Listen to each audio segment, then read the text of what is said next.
Caríssimos irmãos e irmãs, nós precisamos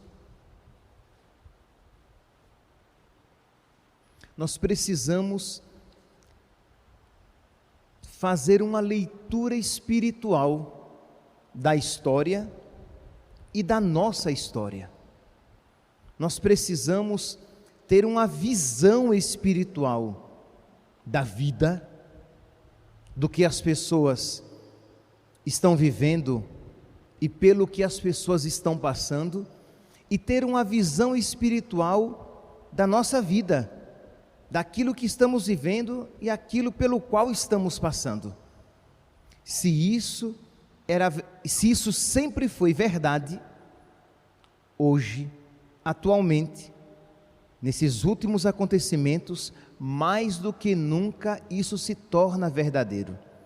Precisamos ter uma visão espiritual, porque senão nós viveremos a situação que nos acontece, nós experimentaremos os acontecimentos atuais de uma maneira simplesmente humana, natural, imanente, e não tiraremos as lições espirituais, não aprenderemos aquilo que Deus quer nos ensinar.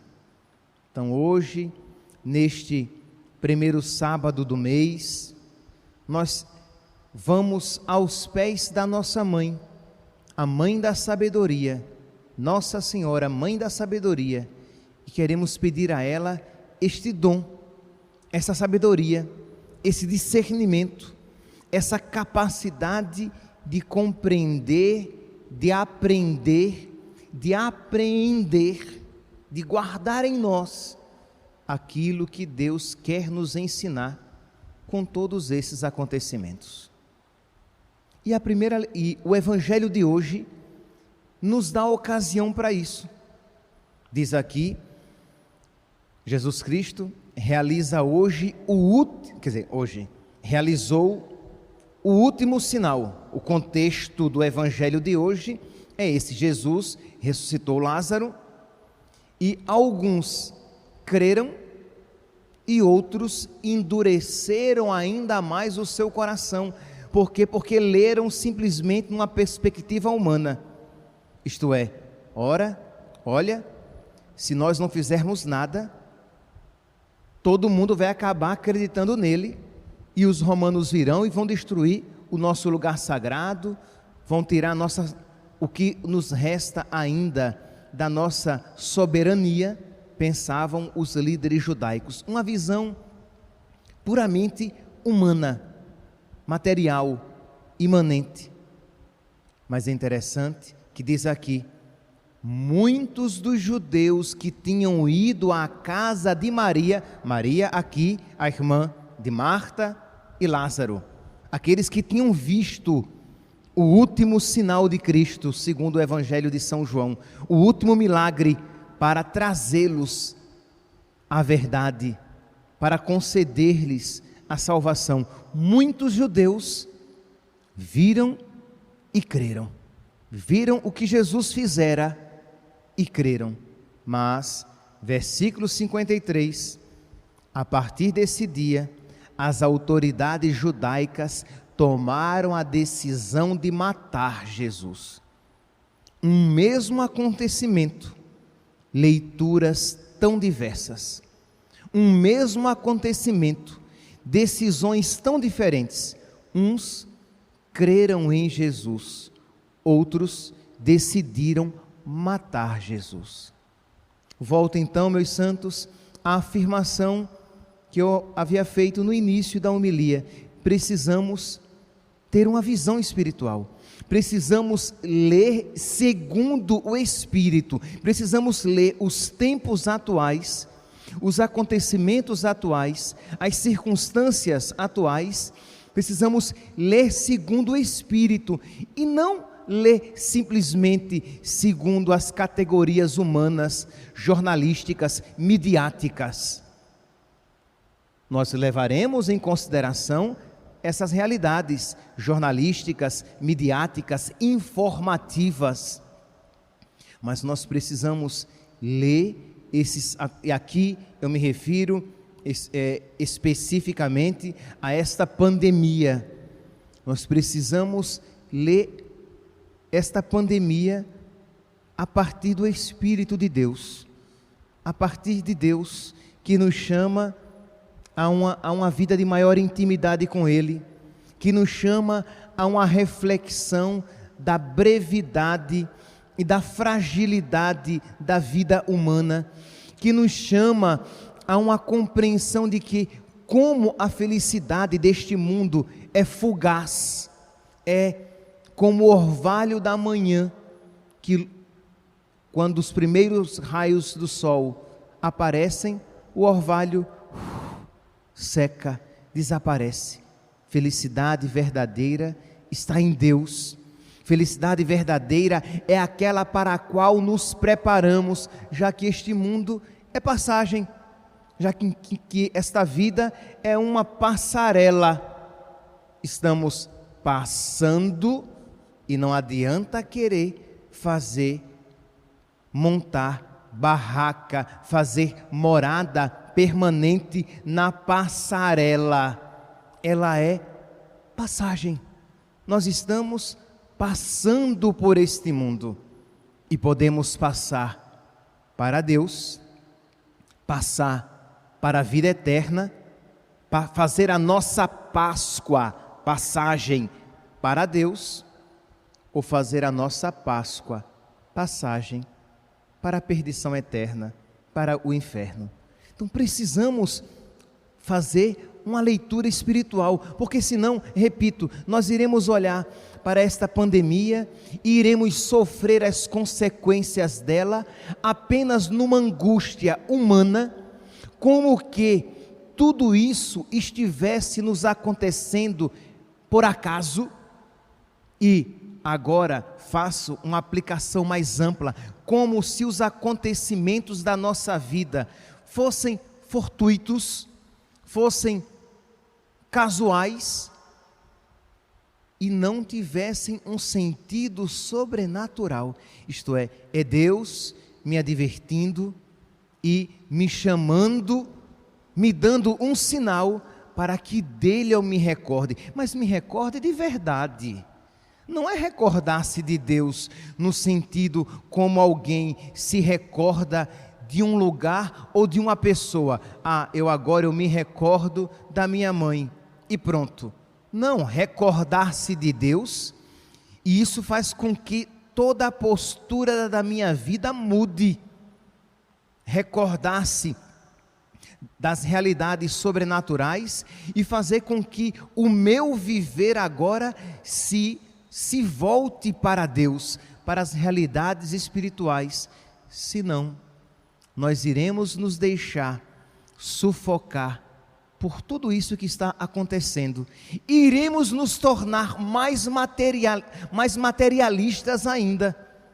Isto é, porque é uma situação, é um período em que provavelmente a grande maioria está perdendo um pouco dos seus bens, das suas riquezas, das suas seguranças. A grande maioria, são pouquíssimos que estão ganhando com tudo isso. A grande maioria está perdendo de alguma maneira.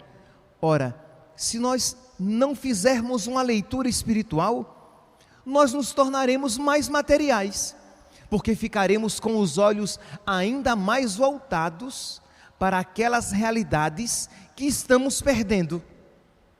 Agora, eu não estou ganhando tanto quanto eu ganhava, eu agora não posso passear tanto quanto passeava, eu não posso ter tantas distrações, tanto quanto as tinha antigamente, e aí eu fico como que à janela da minha vida, a lamentar tudo aquilo que estou perdendo, de modo que isso não faz com que você tenha a sabedoria necessária para fazer uma leitura espiritual e dizer: ora, mas tudo isso, de alguma maneira, seria passageiro mesmo.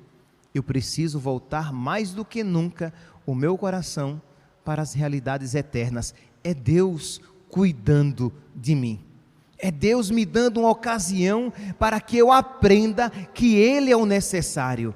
É Deus me dando a ocasião para que eu aprenda que Ele está guiando a história, e que Ele está guiando a humanidade, e que isso que está acontecendo à humanidade inteira não está passando de uma maneira alheia a Deus. Deus está vendo e está permitindo que tudo isso nos aconteça, e quer nos conceder as graças necessárias para que tudo isso concorra para a nossa salvação. Enquanto eu preparava esta homilia, vieram-me à mente duas passagens. Vieram-me à mente três passagens. Uma, a história de José do Egito.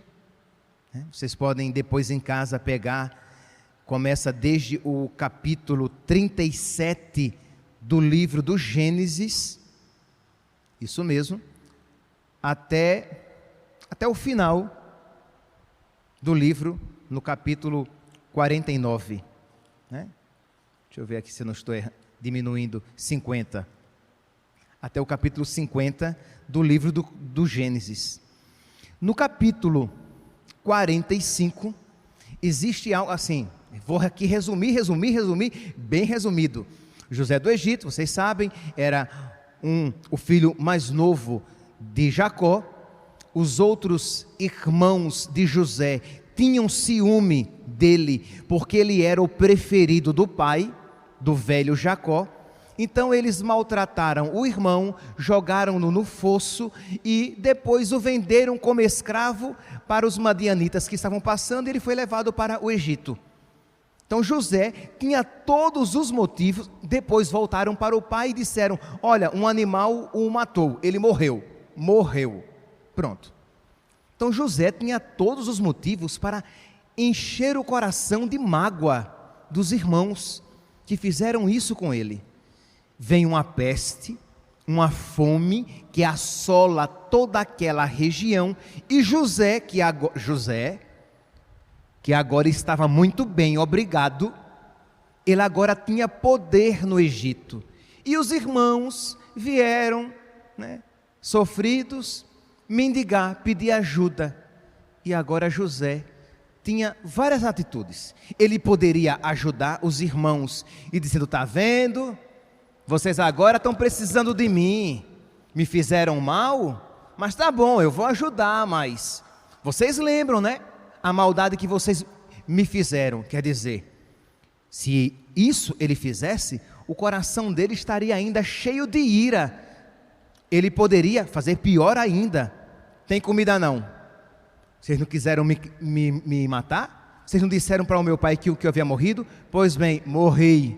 Tem ajuda não, volte e vá procurar em outro lugar. Ele poderia fazer isso também, e ele não fez. O que foi que José fez? José disse: não fiqueis tristes, nem vos pese ter me vendido para cá. Meus irmãos, não fiquem tristes, e nem fiquem com a consciência pesada por vocês terem me vendido, porque foi para salvar vidas que Deus me enviou à vossa frente. Eu vim para cá porque foi Deus que me trouxe, e Deus me trouxe para salvar vidas. Ora, como assim que Deus me trouxe? Foram eles que o venderam. Sim, meus santos, humanamente falando, num plano meramente material, é verdade. Foram os irmãos que bateram nele, jogaram-no no fosso, depois o venderam como escravo. Sim, numa visão meramente imanente foi isso. Mas José faz uma leitura espiritual. Foi Deus quem me trouxe para cá, para eu poder depois salvar vidas, ajudar vocês e ajudar tantos outros. Gênesis capítulo 45, versículo 5º, 6º, 7º e 8º. Ele repete depois no versículo 7º: Deus me enviou à frente para que possais sobreviver. Imagine, que coisa bonita. Não existe rancor. Ele não está passando na cara dos irmãos, porque nós tenderíamos a isso pelo menos. Ele não passa na cara, ele não fica lambendo as próprias feridas, o que vocês fizeram comigo. Não, foi Deus que me mandou à vossa frente. Versículo 8: não fostes vós que me enviastes para cá, mas foi Deus. Repara que coisa bonita, que leitura espiritual. De diante de um acontecimento trágico, ele olha aquela situação a partir de Deus, da providência de Deus que guia a história. É um ensinamento para nós. É um ensinamento que nos faz suplicar a sabedoria, e suplicar a sabedoria pela intercessão da nossa Santíssima Mãe, a Mãe da Sabedoria. Como filhos, nós nos refugiamos aos seus pés, aos pés da nossa mãe, e neste primeiro sábado do mês, em que o mundo católico se volta para a Mãe de Deus e nossa, nós queremos pedir a Nossa Senhora que nos conceda essa sabedoria, que nos ensine esta sabedoria, para que nós olhemos os acontecimentos da nossa vida a partir de Deus, e não simplesmente a partir dos homens, da lógica e da inteligência humanas. A segunda passagem que me veio à mente foi as bodas de Caná, em que naquele casamento, quando falta vinho, isso para um casamento judaico era um mau presságio e pegava muito mal, porque o vinho era sinal da bênção de Deus, era sinal da alegria. Faltou vinho, e a Virgem Maria vê ali a ocasião de ela tirar do seu filho o primeiro milagre. Ele diz: minha mãe, não chegou a minha hora. E ela simplesmente diz: fazei tudo o que ele vos disser. Quer dizer, daquela ocasião, daquele acontecimento triste, desastroso, a Virgem Maria alcança-nos uma graça tão grande, e Deus quer isso fazer por nós, conosco, nesta situação, sim, trágica. Não vamos, eu perdi a expressão que se diz quando a gente quer pintar, florear alguma coisa. Existe uma expressão, não me veio à mente, velho esquece as coisas. Pois bem, mas não queremos aqui romantizar. É uma situação trágica, é uma situação triste, é uma situação em que muitas pessoas estão sofrendo mesmo, mas que nós precisamos mais ainda, quanto mais estivermos sofrendo, mais precisamos nos agarrar a Deus, para que Ele nos conceda a sabedoria de tirar um bem maior de tudo isso, que a Mãe da Sabedoria, que Nossa Senhora interceda por nós para que nós tenhamos aquilo que São Paulo nos ensina na primeira carta aos Coríntios, no capítulo 2, nos versículos 12 e 14. São Paulo fala: portanto, nós não recebemos o espírito do mundo, a lógica do mundo, a sabedoria do mundo, mas recebemos o Espírito de Deus, que nos faz compreender os dons que Deus nos concede. Eu repito, isto é um presente que Deus está nos concedendo, mas nós só iremos compreender se estivermos no Espírito de Deus.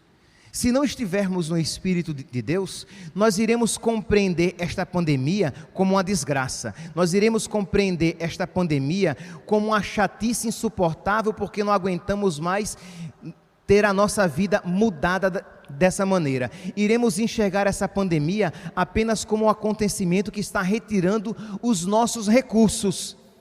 Mas se nós estivermos no Espírito de Deus, Deus nos abrirá os olhos e nós veremos que existe um dom, um presente em tudo isso.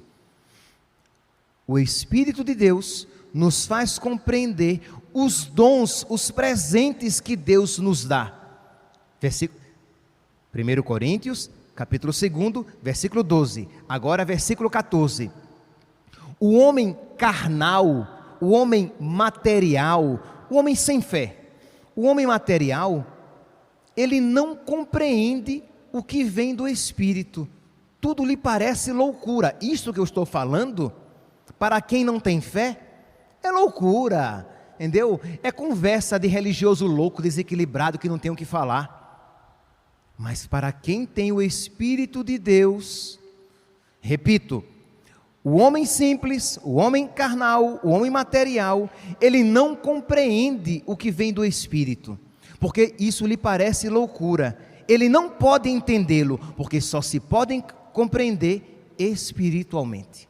Só se pode compreender isso a partir do Espírito Santo. A sabedoria da cruz só pode ser compreendida a partir do Espírito Santo. Isso São Paulo fala uns versículos antes, na mesma primeira carta aos Coríntios, capítulo 1, versículo 18. Pois a sabedoria da cruz é loucura para os que se perdem, mas força e sabedoria de Deus para os que se salvam.